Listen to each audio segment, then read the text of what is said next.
નમસ્કાર મિત્રો, અમારી પીઆર ગુજરાતી ચેનલમાં તમારું સ્વાગત છે।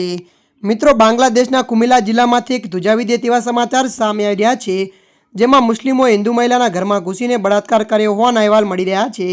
આ ઘટનામાં આરોપીઓએ મહિલાનો બળાત્કાર કરીને તેનો વિડીયો બનાવીને સોશિયલ મીડિયામાં વાયરલ પણ કર્યો છે।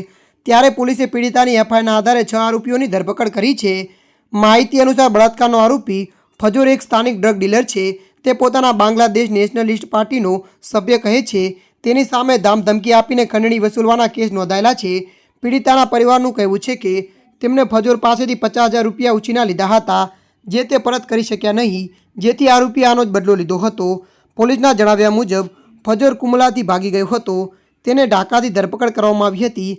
આ કેસમાં ફજોરના નાના ભાઈ શાહપોરા સહિત અન્ય 5 લોકોની પણ ધરપકડ કરવામાં આવી છે। વિડીયો પ્રસારિત કરવા બદલ માહિતી અને સંદેશા વ્યવહાર ટેકનોલોજી અધિનિયમ કલર હેઠળ 5 અન્ય આરોપીઓ સામે કાનૂની કાર્યવાહી શરૂ કરવામાં આવી છે। ત્યારે મિત્રો, હાલ માટે આટલું। મળીશું નવી અપડેટ સાથે। જો તમને અમારો વિડીયો પસંદ આવે, લાઇક, શેર અને સબસ્ક્રાઈબ કરી નાખજો। ધન્યવાદ।